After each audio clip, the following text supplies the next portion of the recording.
Bonjour à toutes. Je voudrais d'abord remercier Avantage et David là, de m'avoir invité à venir vous rendre compte de mes résultats de travaux de recherche. Vous savez, pour les chercheurs, c'est très important de ne pas rester dans son laboratoire, mais que les résultats puissent être diffusés. Puis en fait, Avantage, là, pour moi, c'est une belle porte là, sur le monde. Ça me permet, par les livres, par les conférences, de vous donner nos bonnes nouvelles. Alors, j'apprécie beaucoup cette présence aujourd'hui. Alors, aujourd'hui, on va parler de l'incontinence urinaire, l'atrophie vaginale et les descentes d'organes. Est-ce inévitable pour nous, mesdames? Alors, est-ce que vous pensez, on va commencer par une petite question, est-ce que vous pensez que c'est pas inévitable, on va tout passer par là, puis on va vraiment avoir tous ces problèmes-là, nous, les femmes? Qui lève sa main, qui pense que c'est... On va tout avoir ça? Non. Bon, bien déjà, on part bien, on sait qu'on peut faire des choses. Puis en fait, la conférence d'aujourd'hui, ça va pouvoir vous guider, vous donner des informations sur qu'est-ce qu'on peut faire pour éviter, quand on parle de prévention, mais sinon, si ce n'est pas d'éviter, si on a ces problématiques-là, de les réduire autant que possible pour pas que ça ait trop un gros impact sur notre qualité de vie. Alors... Donc, je voulais me présenter brièvement, mais je pense que David l'a bien fait. Je suis physiothérapeute de base. Ma formation de base, c'est la physiothérapie. Donc, ce que je vais vous présenter aujourd'hui, c'est vraiment des traitements des différentes dysfonctions, là, comme l'incontinence, l'atrophie et les prolapsus, mais qui passent par des exercices. Parce qu'il y a des muscles à la base du bassin qu'on peut travailler, puis qui ont un impact important sur ces différentes problématiques-là. Donc, ma voix de physiothérapeute va vous faire quelques exercices. D'ailleurs, on va les pratiquer ensemble aujourd'hui. Je suis aussi chercheur, comme David le disait, donc tout ce que vous allez entendre aujourd'hui va être basé sur des données probantes, hein, des données de la littérature, des preuves scientifiques qu'on a eues. Donc, c'est pas n'importe quoi qu'on va vous présenter, là, ça a des bases solides. Donc, ça va venir soit de mon laboratoire ou de d'autres laboratoires là, sur les traitements conservateurs de l'incontinence. Alors ça, c'est pour vous donner une idée du laboratoire qu'on a ici. Puis je vous invite, là, peut-être à la sortie, vous pourrez passer. C'est complètement à votre droite. De continuer comme de l'autre côté vers l'hôpital de jour, puis vous allez voir qu'il y a des locaux et dans ça, on a des instruments pour mesurer les muscles, justement, pour voir les différences entre les muscles des femmes qui ont des problèmes urogynécologiques puis des femmes qui n'en ont pas, pour après ça, mieux cibler nos exercices. Alors, on va vraiment aller chercher les exercices pour traiter les dysfonctions. Alors, on fait ça dans un premier temps, puis quand on comprend mieux les problèmes musculaires, bien après ça, on va faire des exercices de groupe ou individuels avec la danse ou sans la danse, et c'est les résultats de ces essais cliniques-là, dont certains d'entre vous, je sais, vous avez participé à ces projets-là, bien c'est un peu les résultats de tout ça que je vais vous présenter aujourd'hui. Alors, le contenu de la conférence, on va dans un premier temps parler de mythes et de réalités, voir un peu vos connaissances sur la santé urogynécologique. Ensuite, on va faire quelques définitions, l'incontinence urinaire, les descentes d'organes, l'atrophie vulvo-vaginale et même plus, parce qu'on a aussi de l'atrophie urétrale. Alors, peut-être certaines d'entre vous connaissent cette problématique-là. Ensuite, on va aborder les traitements conservateurs des problématiques urogynécologiques. Alors, comme je vous dis, les traitements conservateurs, c'est vraiment là sur quoi je travaille dans mes recherches. Alors, on va parler des exercices des muscles du plancher pelvien, des changements de comportement et de mode de vie, donc des choses simples que vous pouvez ajouter dans vos journées. Et finalement, la rééducation de la vessie, parce que des fois, notre vessie est un peu nerveuse, hein, puis des fois, c'est un peu notre vessie qui nous mène. Donc, il y a des choses à faire à ce niveau-là aussi. On va conclure, puis finalement, je vais vous donner des outils qui vont pouvoir vous aider. Donc, je vais vous donner des références, là, comme par exemple le livre, il y a un DVD, puis il y a des outils aussi sur le web qui pourront vous aider. Est-ce que ça vous va? Oui, parfait, vous êtes là. OK. Alors, santé urogynécologique, mythe et réalité. Peut-être avant de commencer avec les questions, là, on va se mettre dans le bain un peu. On va reviser un peu l'anatomie. Alors, ça ici, cette image-là, est-ce que vous voyez mon petit curseur rouge? Oui. Alors, cette image-là, là, la plus près de moi, on peut voir que c'est comme si on avait coupé entre les deux jambes. Donc, c'est comme si on avait coupé dans ce sens-là entre les deux jambes. Vous pouvez voir très bien ici le pubis, l'os pubien. Vous pouvez voir à l'arrière la colonne qui se termine par le coccyx. Est-ce que vous voyez à la base du pubis jusqu'au coccyx cette ligne rouge-là? Oui? Alors, qu'est-ce que c'est que ça? C'est le muscle du plancher pelvien. Alors, on dit plancher pelvien, puis ça a du bon sens parce que ça couvre la base du bassin, hein, du pubis jusqu'au coccyx. Si on regarde une vue comme si on regardait vraiment entre nos jambes, mais une vue de face, alors là, on aurait le pubis en haut ici, le coccyx à l'arrière, et toute la partie rouge ici, ça se trouverait à être le plancher pelvien. Donc, le plancher pelvien, des fois, on pense que pour retenir nos urines, c'est juste un petit sphincter qui fait le travail, mais non.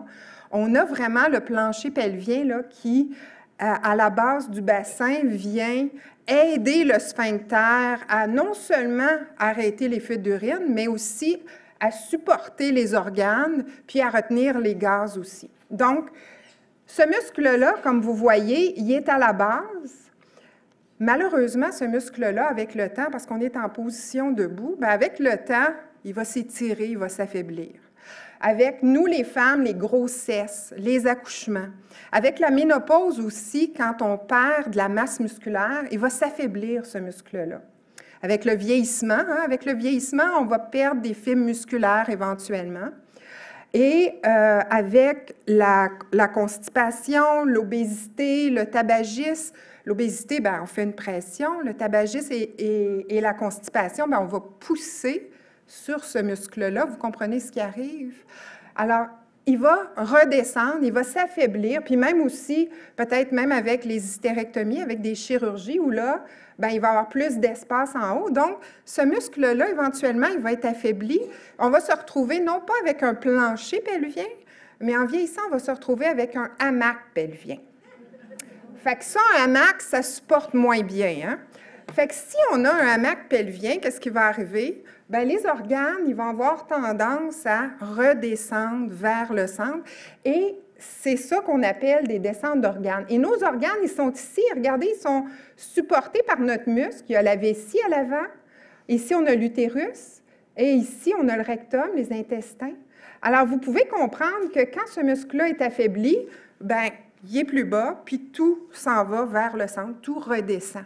D'accord? Le muscle du plancher pelvien il est important aussi, je vous ai dit tout à l'heure, pour retenir les urines, retenir les gaz. Parce que quand il se contracte, ce muscle-là, il remonte vers l'intérieur du corps, mais aussi vers l'avant. Alors, étant donné qu'il s'en va vers l'avant et vers le haut, il vient refermer tous les petits orifices. Il va refermer au niveau de l'anus, il va refermer au niveau de l'urètre et on va aller coincer l'urètre derrière le pubis, ce qui va empêcher les fuites urinaires.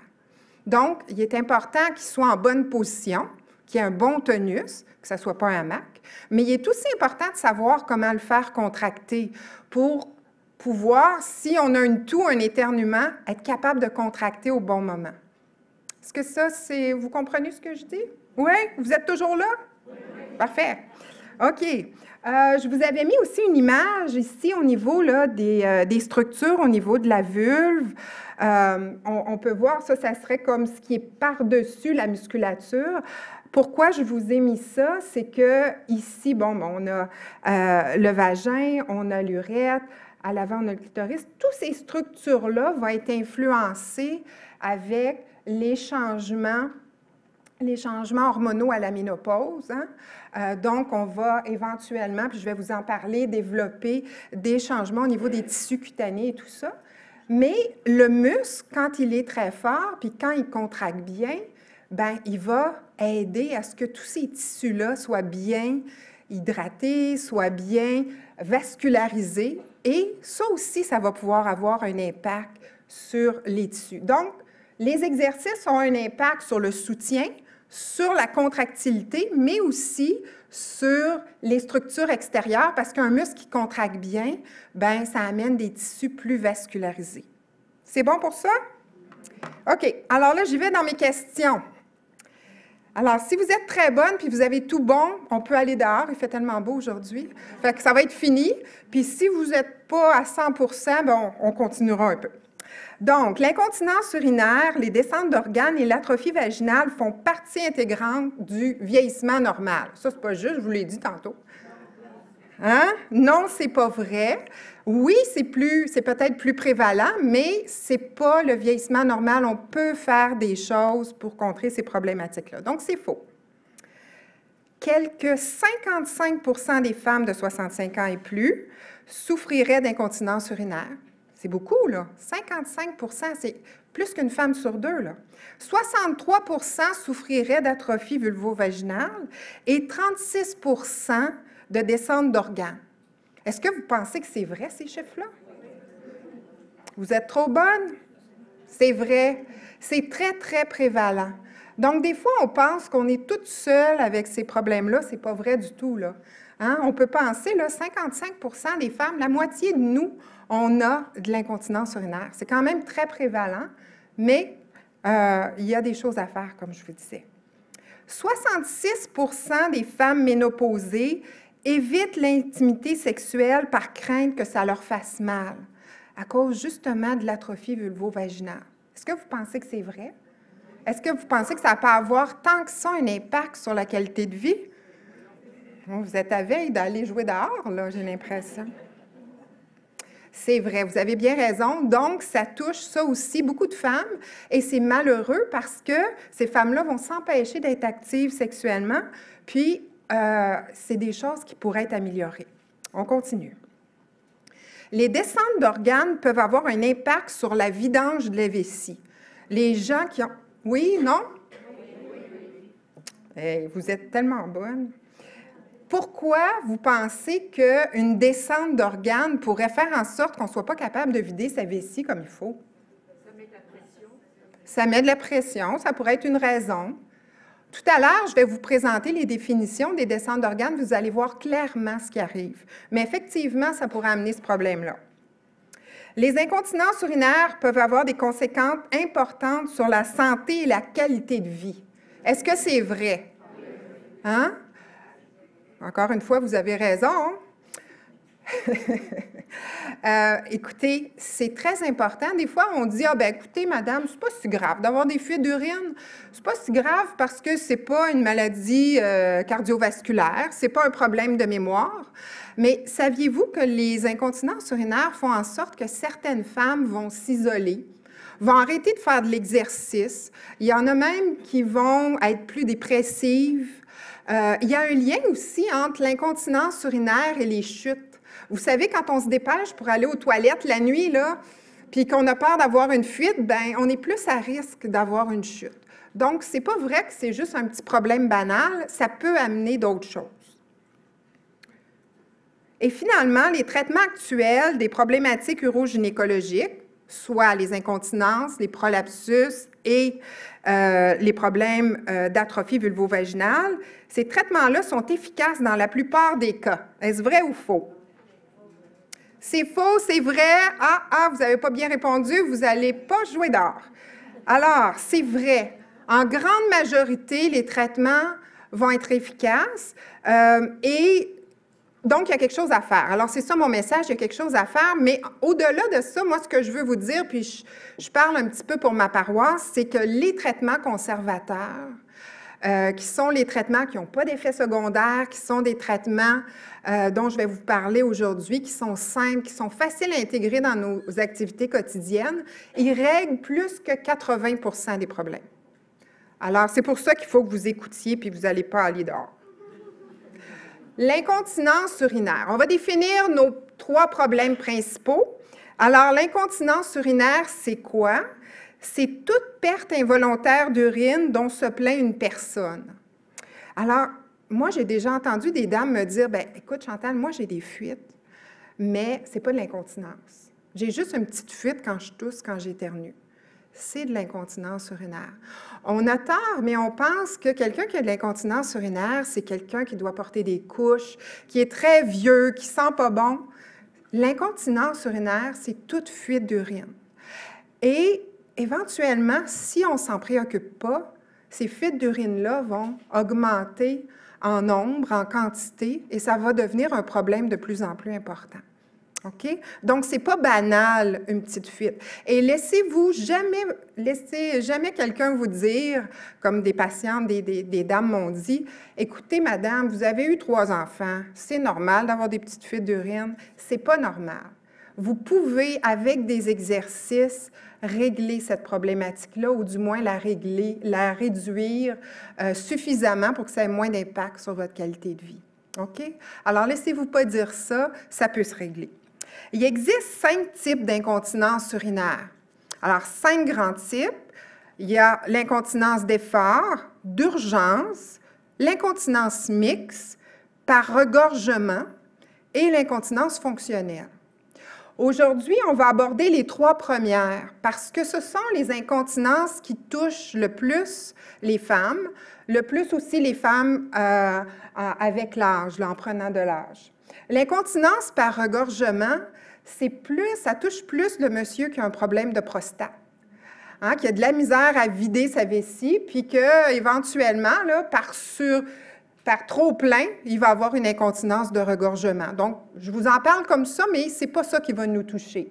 L'incontinence fonctionnelle, ça, c'est plus de l'incontinence qui n'est pas due à nos muscles, à la vessie, mais bien plus à l'environnement, à la fonction. C'est peut-être une personne qui a une fracture de hanche, qui a trop de difficultés à se rendre à temps aux toilettes. Sa vessie fonctionne bien, mais fonctionnellement, elle n'est pas capable de se rendre.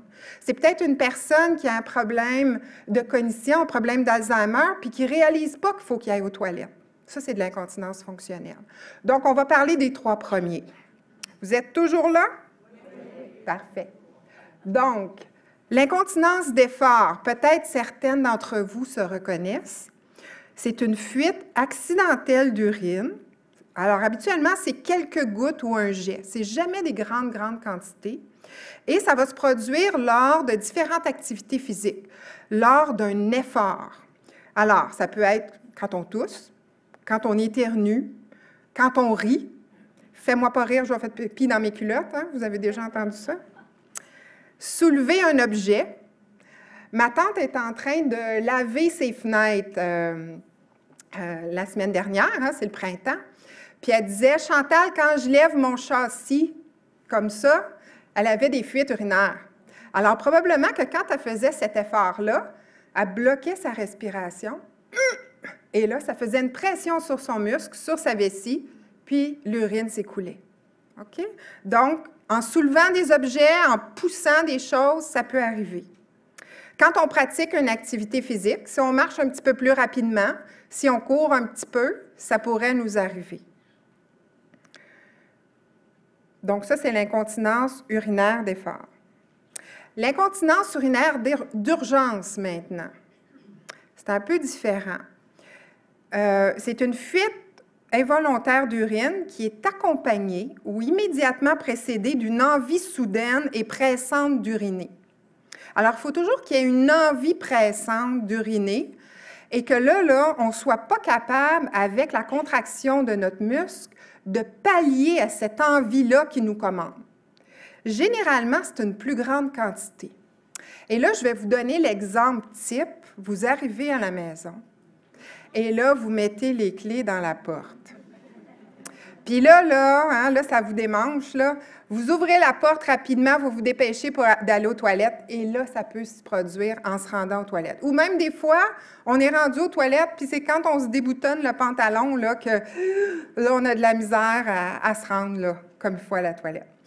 Ça, c'est de l'incontinence d'urgence. C'est différent. Pourquoi? L'autre incontinence, je vais revenir un petit peu en arrière, l'incontinence d'effort, on peut penser que c'est le muscle qui n'est pas assez fort pour vraiment bien refermer l'urètre, comme je vous avais expliqué tout à l'heure, remonter vers l'avant puis vers le haut. Le muscle n'est pas suffisamment fort pour bloquer le jet d'urine, puis il y a une fuite. Et c'est allé fort, donc il y a eu une pression dans l'abdomen, une pression par tout l'éternuement ou ces autres choses-là. Ici, ce n'est pas juste le muscle qui est en cause. Avec l'incontinence d'urgence, ce qui est en cause, c'est oui, le muscle qui n'est pas capable de pallier, mais souvent, la vessie est un peu plus nerveuse que normalement. On a une vessie qu'on appelle hyperactive. Vous avez peut-être déjà entendu ça? Une vessie hyperactive. Alors, et cette vessie-là, bien, il va falloir la rééduquer, comme je vous disais au début. C'est non seulement qu'il va falloir renforcer le muscle, mais il va falloir la calmer, la vessie, puis dire que ce n'est pas elle qui nous mène, mais que c'est nous qui amène. Là. Hein? Donc, il n'est pas question que la vessie nous dicte quand on va aller uriner, mais ça va être nous qui va décider. Donc ça, je vais vous en donner des conseils par rapport à ça plus tard.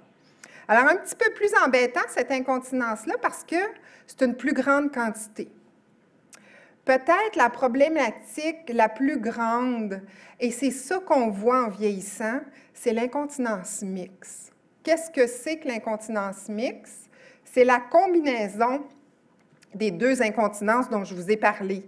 C'est une fuite involontaire d'urine qui pourrait arriver soit avec des symptômes d'effort, soit avec des causes d'effort, ou soit avec des causes d'urgence. Alors là, on est bien mal pris parce que ça peut nous arriver quand on fait un effort, mais en plus de ça, on va perdre aussi des grandes quantités en se rendant à la toilette. Et il y a, dans toutes les femmes qui ont des incontinences, là, on a dit tout à l'heure, il y a 55% des femmes de plus de 65 ans qui ont des incontinences urinaires, bien, il y a au moins 50 à 70% d'entre elles qui ont de l'incontinence mixte. Donc, la plupart vont avoir de l'incontinence mixte, avec les deux types de symptômes. Là, je m'arrête 2 secondes, je vois qu'il y a beaucoup de dames qui prennent des notes. Vous êtes des bonnes élèves. Je veux juste vous dire que ma présentation, je vais la laisser sur mon site. Donc, elle va être accessible, puis je vais la donner aussi à Avantage si vous voulez avoir mes diapositives. Est-ce que ça va? Parfait. Pour que vous puissiez écouter là, plus simplement. OK. Donc, ça, c'était l'incontinence urinaire. Maintenant, on va parler de descente d'organes. Alors, c'est quoi une descente d'organes?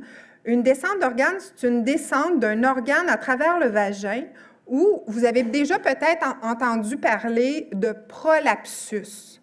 Hein? Prolapsus, c'est aussi le nom qui va être utilisé. Alors, qu'est-ce qui se passe? Bien, vous vous rappelez tout à l'heure, on avait parlé de notre muscle là, qui devait être bien fort ici pour supporter. Là, je n'arrive pas à bien voir. Peut-être juste enlever mes lunettes. Ouais, ça va aller mieux comme ça. Est-ce que vous voyez, vous autres? Oui? OK. Donc, on a un muscle qui est fort, qui est ici. Hein? On a notre muscle là, qui supporte bien. Et là, nos organes, normalement, devraient être en place, nos 3 organes. Si vous voyez ici, dans la première image, la vessie, elle est un petit peu plus descendue que dans cette image-là. Est-ce que vous voyez? La vessie, elle est basculée à l'arrière dans le vagin. Pourquoi nos organes vont tous basculer dans le vagin? Bien, le vagin, c'est comme un organe creux, c'est souple, il y a de la place. Fait que tout peut se basculer plus facilement là, vers le vagin. On ne peut pas penser que la vessie pourrait redescendre dans l'urètre parce que c'est très étroit, l'urètre. Mais la vessie peut, sans problème, basculer à l'arrière vers le vagin. Et vous voyez ici, si la vessie elle était très, très basculée vers le vagin, ça peut expliquer ce que je vous disais tout à l'heure, que peut-être on urinerait, on aurait de l'urine dans notre vessie, puis là, on pourrait éliminer par l'urètre, mais ce petit coude-là qui est basculé vers le vagin, il ne se viderait pas.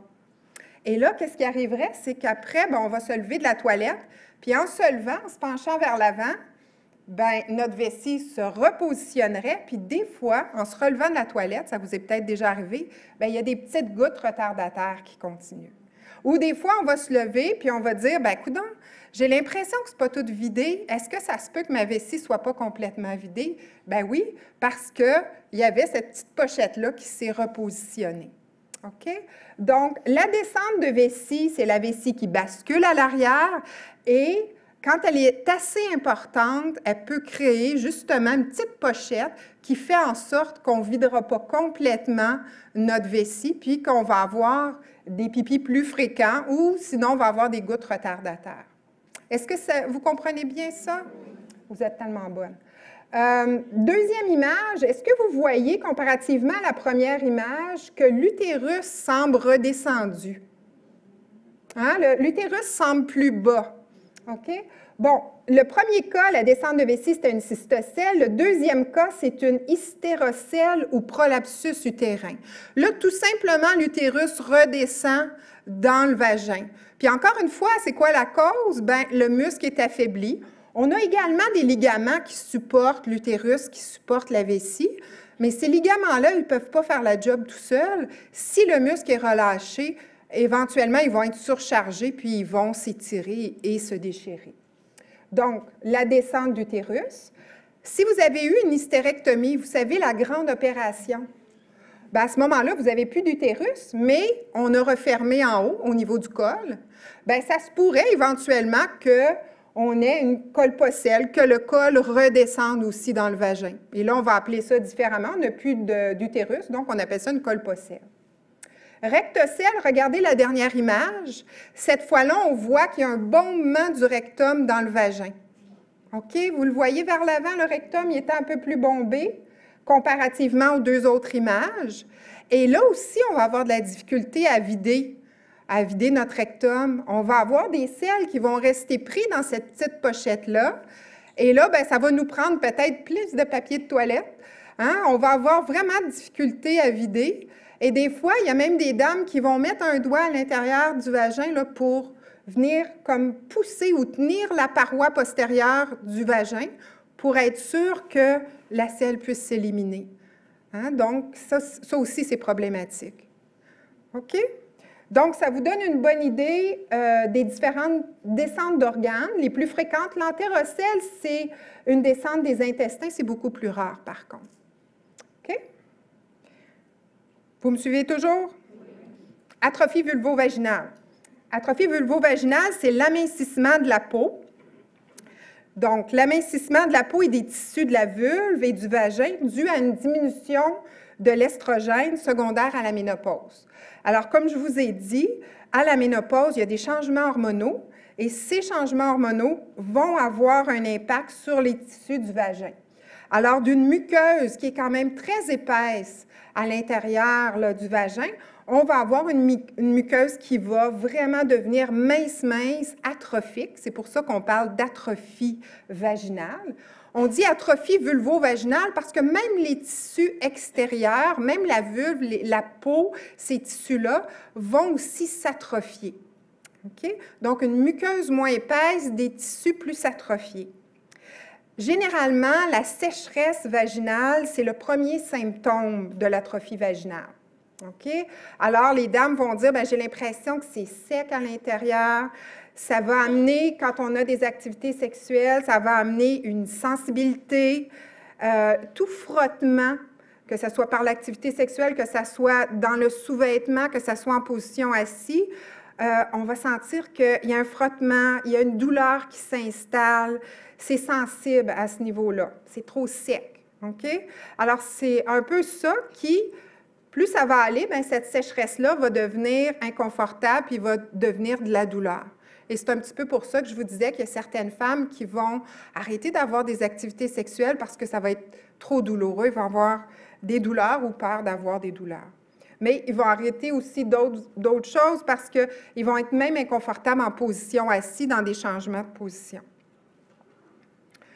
J'ai marqué atrophie vulvo-vaginale et plus parce que ce n'est pas seulement que le vagin, la vulve qui va devenir atrophiée, mais l'urètre également dans certains cas. Pour certaines femmes, c'est plus l'urètre puis la sécheresse au niveau de l'urètre qui est embêtante.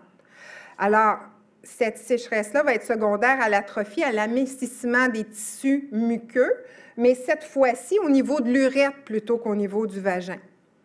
Et cette atrophie-là va être caractérisée par l'irritation des muqueuses à l'intérieur de l'urètre, et ça va causer, ça pourrait causer, il y a un petit air de trop là, mais ça pourrait causer de l'incontinence d'urgence. Hein, ça pourrait tellement irriter l'urètre que ça pourrait nous donner des envies pressantes, ça pourrait nous occasionner de l'incontinence d'urgence, de la fréquence d'émiction parce que ça va faire mal, puis on va avoir l'impression qu'il faut vider à répétition notre vessie, et éventuellement des douleurs à la miction et des infections urinaires parce que la muqueuse va être vraiment irritable, irritée, et bon, à ce moment-là, les bactéries vont pouvoir plus facilement pénétrer, puis on pourra avoir des infections plus facilement.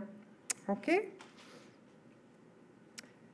Et là, vous avez peut-être entendu dans les dernières années, pour parler de tout ce qui est atrophie vaginale, atrophie vulvaire et atrophie de l'urètre, on parle de syndrome génito-urinaire de la ménopause. Et là, à ce moment-là, on couvre tout, de l'avant à l'arrière, là, on couvre tous ces systèmes-là. Mais en gros, on va avoir des problèmes au niveau de l'urètre, du vagin, puis également au niveau de la vulve. Donc, on a fait les définitions. En avez-vous appris un petit peu? Ça a valu la peine de rester? OK. Alors maintenant, on va parler des traitements conservateurs. OK? On va parler de qu'est-ce qu'on peut faire. Donc, les traitements conservateurs, c'est quoi? Ce sont les exercices des muscles du plancher pelvien, la rééducation de la vessie et les changements de comportement. Et c'est ça qu'on va voir maintenant. Ce ne sont pas des traitements qui ont des effets secondaires.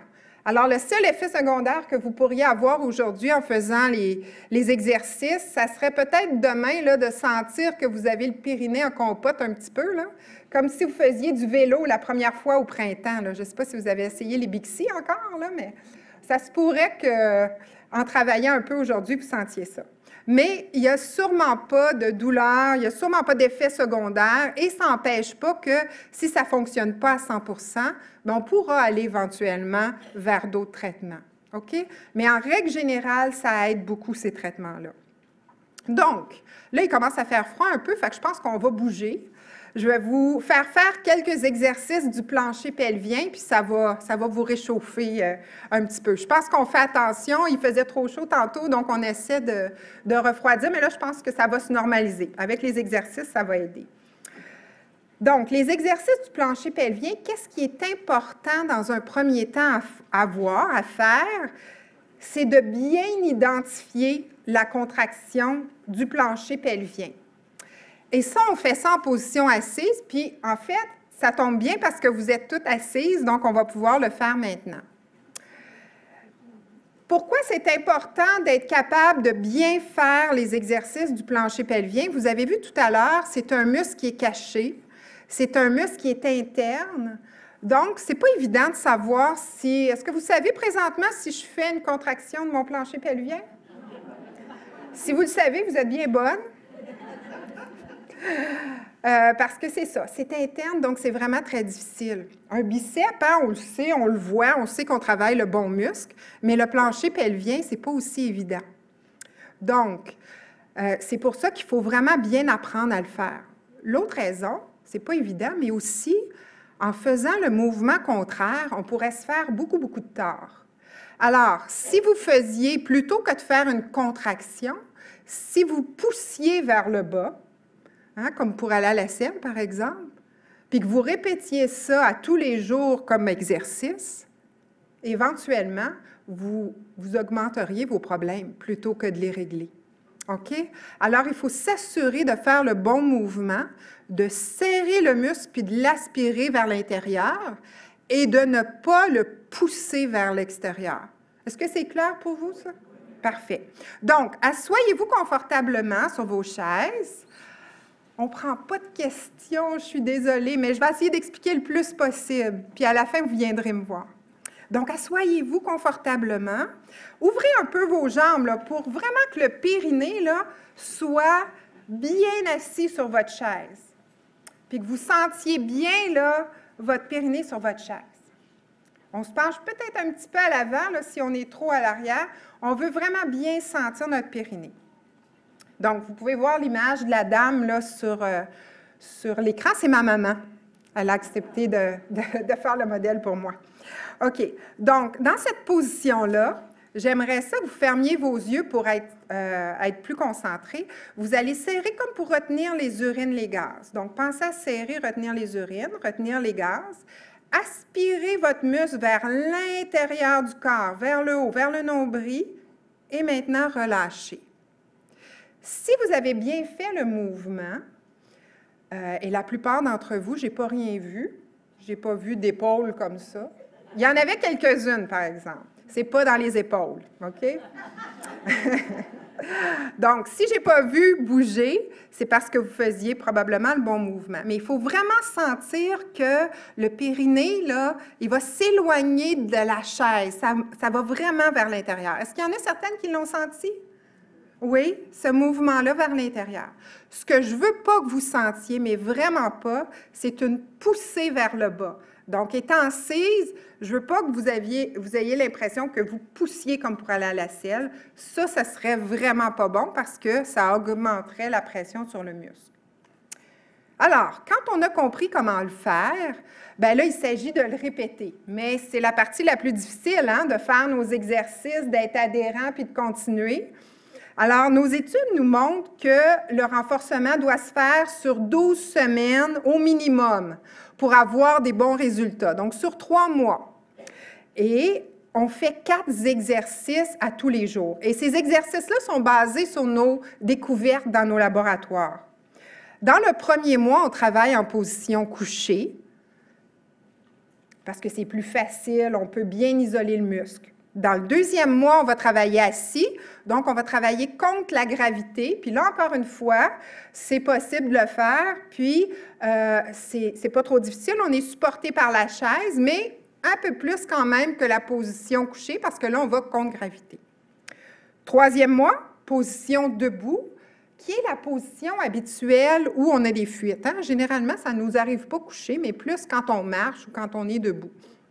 Donc, il faut que nos muscles soient efficaces dans cette position-là, mais c'est une position où on est moins stable. Alors, c'est beaucoup plus difficile, c'est pour ça qu'on garde ça pour la fin.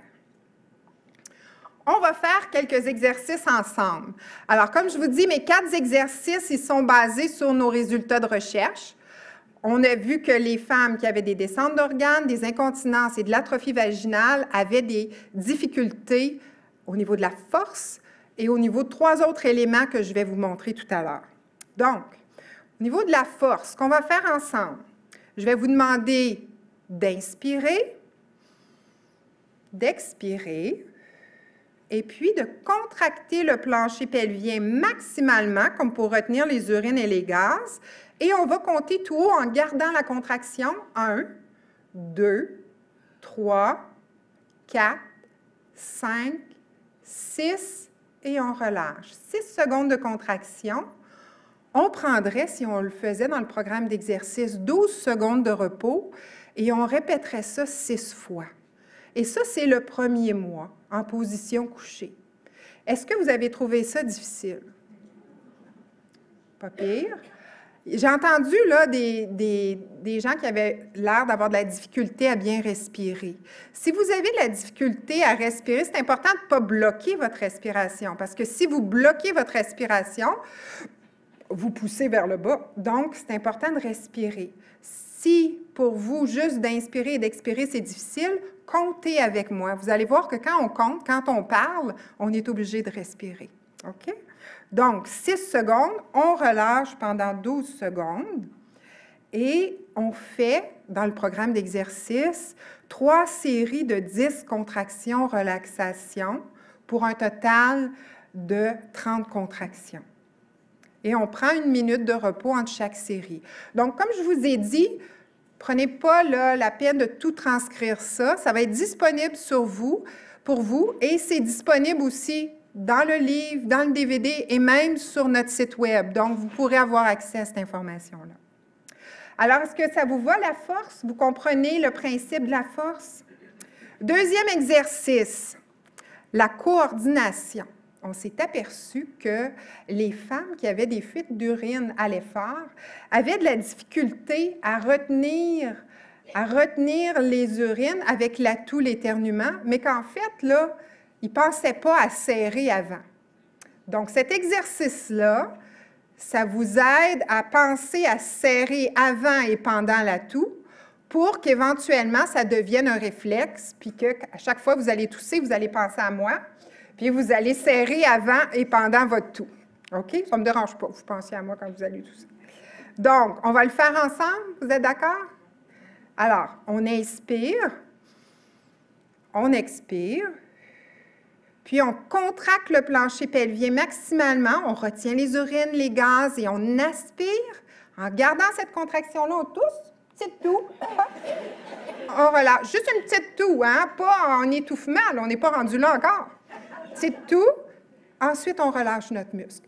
Juste pour lier contraction et toux. Puis éventuellement, ça va devenir un réflexe. Reposez-vous 2 secondes, puis répétez la contraction, la toux et le repos 2 fois de suite. Faites une pause de 30 secondes. On fait 2 autres séries comme celle-là. Il y a une étude américaine qui a démontré que juste de penser à serrer avant la toux, ça aidait la majorité des femmes qui avaient des fuites, des petites fuites d'urine à la toux, à l'éternuement. Donc, déjà aujourd'hui, si vous pensez à moi avant de tousser, puis pendant que vous toussez, et que vous serrez votre muscle, vous devriez avoir déjà des bons résultats. Donc, c'est un exercice, mais qu'on devrait aussi incorporer avec la toux. Ça va pour ça? Troisième exercice, les contractions rapides. Alors, on a vu également que les femmes qui avaient des fuites urinaires avaient de la difficulté à serrer leurs muscles rapidement. Alors, on va faire un exercice qui consiste à serrer notre muscle rapidement, serrer, relâcher, 6 fois comme ça rapidement. Est-ce que ça vous va? OK. Et cet exercice-là, vous allez le voir, il est très intéressant aussi pour notre petite vessie hyperactive. Donc, on inspire, puis on expire lentement par la bouche. On contracte les muscles du plancher pelvien aussi fort que possible, à l'avant, à l'arrière. On retient les urines, les gaz. On aspire, comme pour retenir un gaz, et on maintient la contraction pendant 1 seconde. On relâche et on répète. On serre, on relâche. Et 3, on relâche. Et 4, attention aux épaules, on relâche. Et 5, on relâche. Et 6, et on relâche. C'est bien?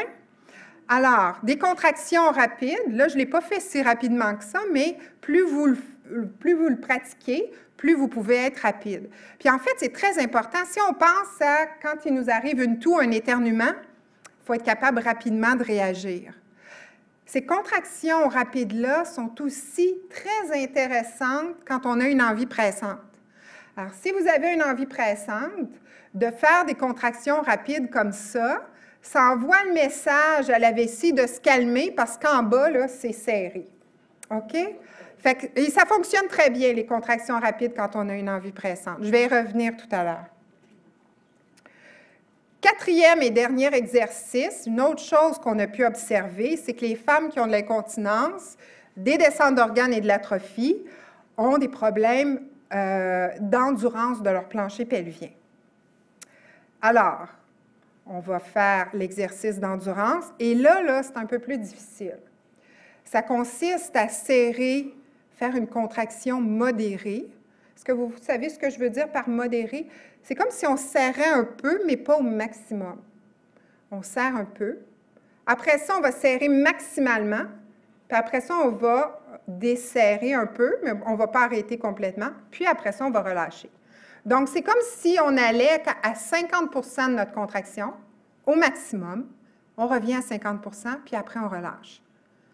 Tout ça avec des 6 secondes à chaque fois, ce qui fait qu'au total, on travaille en endurance parce qu'on fait 3 fois 6 secondes. Ça va? Est-ce qu'on l'essaie? Oui? OK. Donc, on inspire, puis on expire lentement par la bouche et on va contracter légèrement les muscles de son plancher pelvien, comme pour retenir les urines, les gaz, aspirer vers l'intérieur. On compte jusqu'à 6.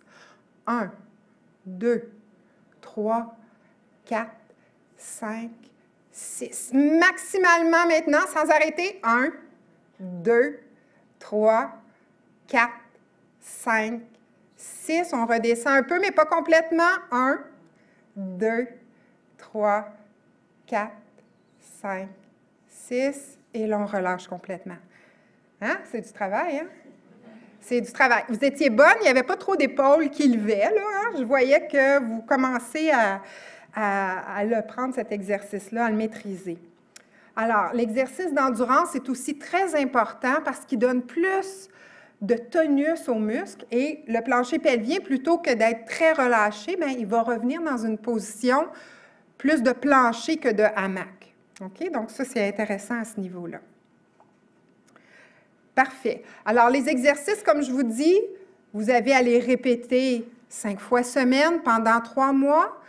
Et moi, je vous dirais que nos résultats d'études, on termine actuellement une grosse étude sur les exercices du plancher pelvien avec ce programme-là.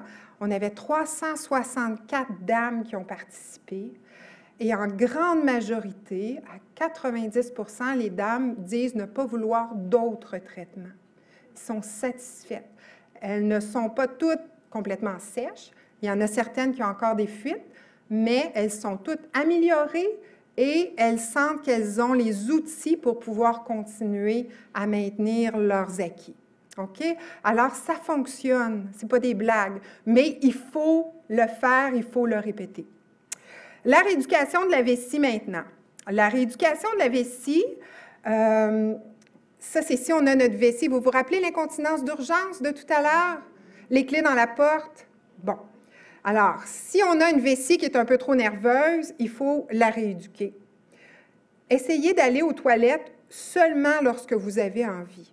Parce que malheureusement, les gens qui ont une envie pressante ou qui ont une incontinence, ils vont aller aux toilettes très, très, très fréquemment.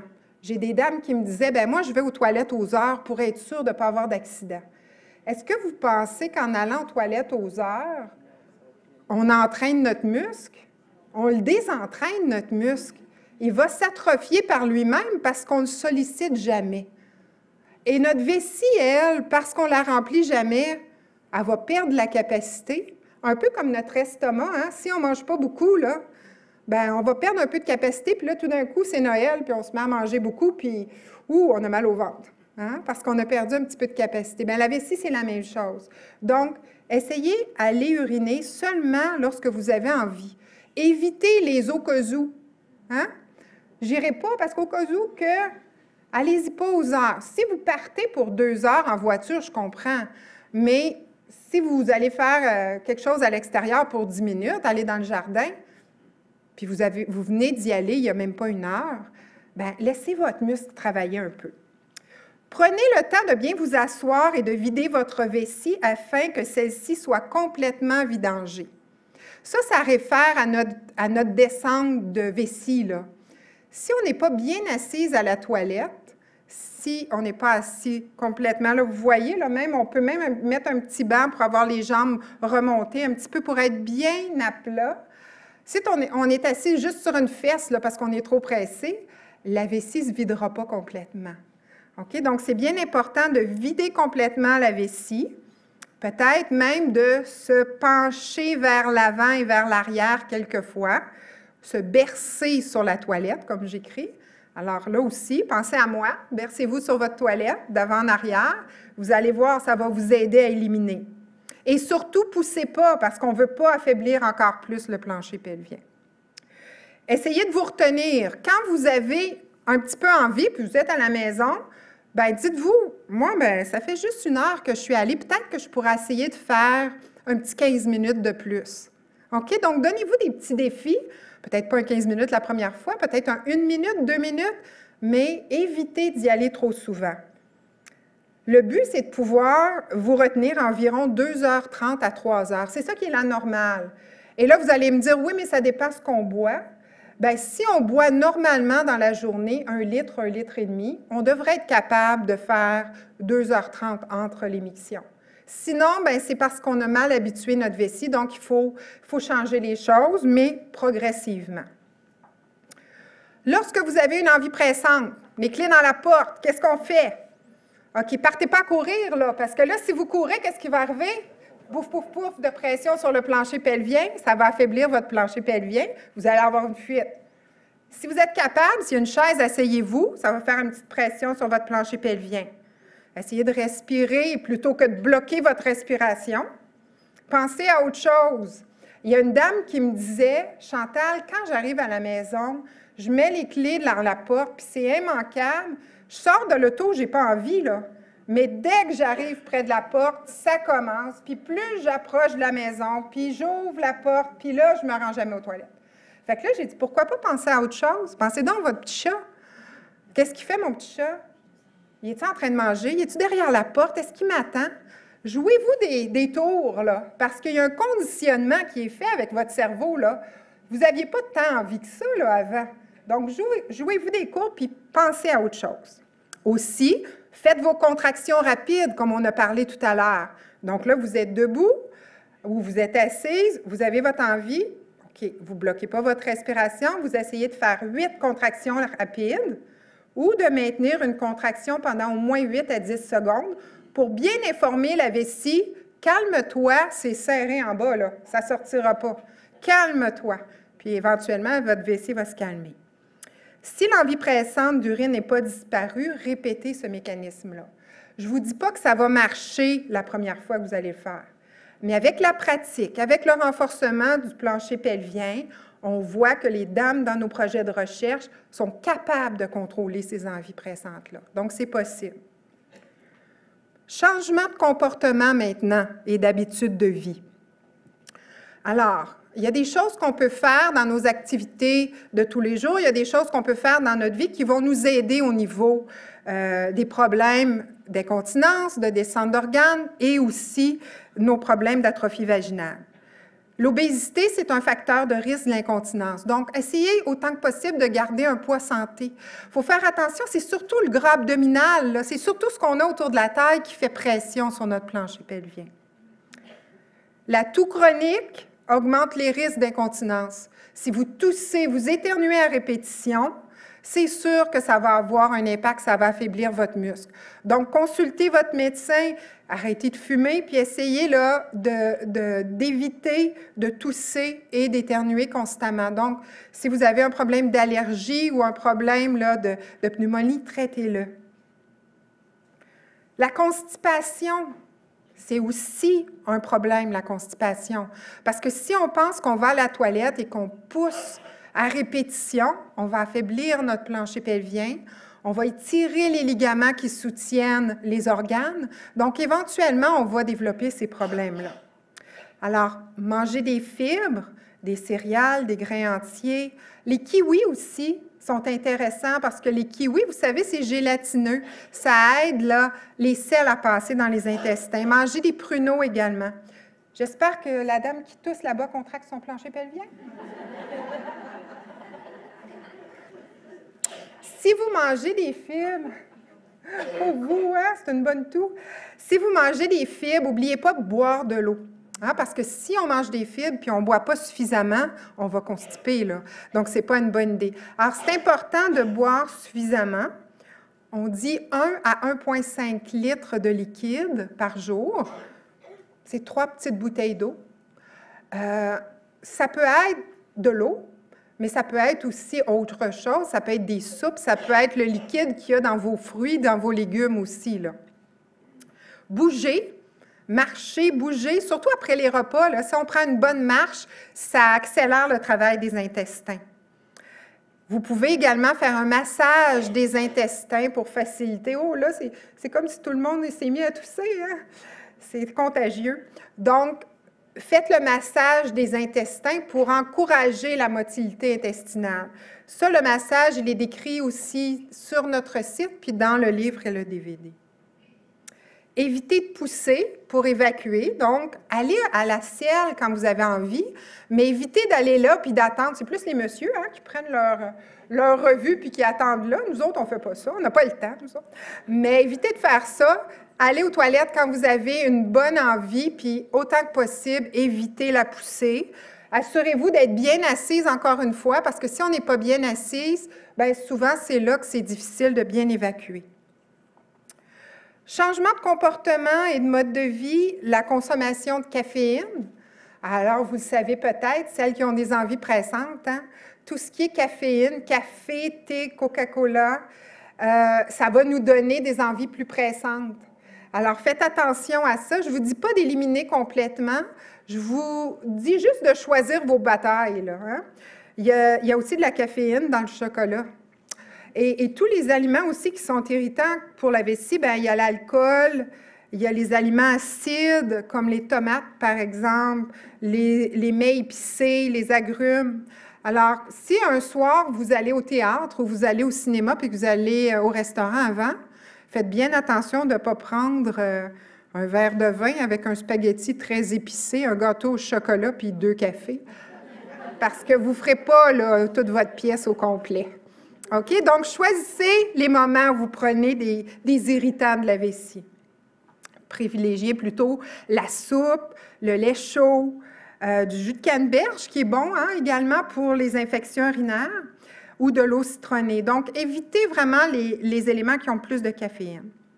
Si vous avez tendance à vous lever la nuit pour aller aux toilettes quelquefois, puis on sait que ça gêne le sommeil, et que même le lendemain, on peut avoir de la somnolence parce qu'on a moins bien dormi, fait que ça peut même gêner notre mémoire, bien, c'est sûr qu'avec les exercices du plancher pelvien, votre muscle va être plus serré, puis vous allez moins vous lever la nuit. Ça, nos dames de nos projets nous le disent.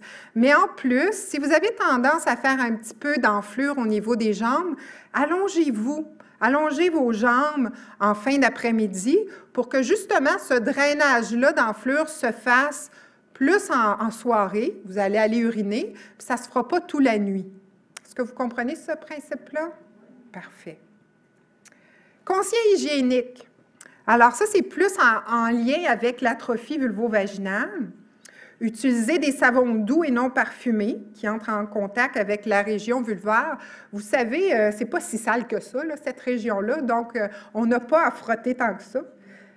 Utilisez du papier de toilette blanc, non recyclé, non parfumé. Pourquoi je dis non recyclé? C'est malheureux, mais les papiers recyclés contiennent beaucoup de produits chimiques. Alors, ce n'est pas nécessairement bon pour nous, là, surtout si on a de l'atrophie vaginale, si on est fragile. Donc, des produits non parfumés. Quand vous prenez votre douche, tapotez la vulve pour la sécher, plutôt de frotter. Comme je vous ai dit, là, c'est vraiment une région qui est sensible. On fait attention pour ne pas l'irriter davantage. Utilisez des lubrifiants à base d'eau lors des activités sexuelles, OK? Pour éviter justement qu'il y ait trop de produits là, chimiques à l'intérieur. Relâchez les muscles aussi dans les activités sexuelles. C'est certain que si on a peur, si on se crampe, si on serre nos muscles, ça va faire encore plus mal. Donc, d'apprendre à bien se détendre, à se relâcher, prendre son temps, c'est une bonne solution. Utilisez des détergents. Maintenant, ça, je parle de la lessive, des vêtements.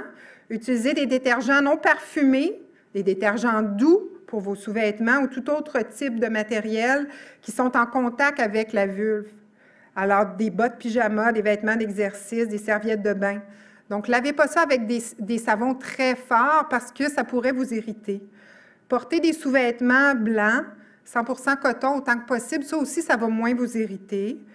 Évitez de porter des choses qui vont être en contact là, très intime avec la région vulvaire. Donc, si vous êtes mal à l'aise avec des collants, portez plutôt des bas qui montent à la mi-cuisse ou aux genoux. Si vous avez des vêtements mouillés, enlevez-les rapidement, là, les vêtements d'exercice ou les maillots de bain. Donc, en conclusion, identifiez les muscles du plancher pelvien, parce que les muscles du plancher pelvien sont impliqués tant dans les problèmes urinaires, descente d'organes, mais aussi, comme je vous ai dit au début, en renforçant ces muscles-là, on va mieux vasculariser la région vulvaire, donc on va aider et on va prévenir l'atrophie vaginale. Donc, identifiez vos muscles, pratiquez vos exercices intensivement. Alors, vous le faites pendant 12 semaines, les 4 exercices dont je vous ai parlé, 5 jours par semaine, et s'il vous plaît, lâchez pas. Je sais que ce n'est pas facile d'être assidu, mais vous allez avoir des beaux résultats. Rééduquez votre vessie. Ce n'est pas la vessie qui nous mène, c'est nous qui menons notre vessie. Ayez de bonnes habitudes de vie au niveau de votre poids, au niveau de la toux, l'alimentation, la constipation, l'hygiène, alors on a tout vu ça, et surtout restez active. Laissez pas ces problématiques-là faire en sorte que vous ne serez plus actif, vous allez vous isoler, vous allez arrêter vos activités extérieures, vos sports, vos activités sexuelles, etc. Restez active. C'est très important avec le vieillissement de rester active. Alors, je voulais vous présenter brièvement, avant de terminer, les outils qu'on a créés pour vous. Alors, comme David disait, bien, il y a le livre qu'on vient de terminer, en fait, à l'automne dernier, le livre Incontinence urinaire, dans lequel on a le programme d'exercice. Il y a aussi un DVD d'exercice du plancher pelvien, donc vous pouvez faire les exercices jour après jour avec le DVD en suivant le premier, le deuxième et le troisième mois. Il y a aussi une brochure qu'on a fait avec le gouvernement du Québec qui est disponible sur notre site. Alors, vous avez ici les adresses de notre site et aussi l'adresse d'Avantage. Et comme je vous disais, tout ça va être disponible sur nos sites.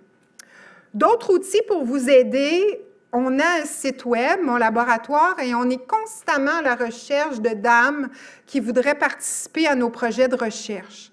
Alors, comme je vous disais dès le début, nos projets de recherche impliquent des traitements conservateurs.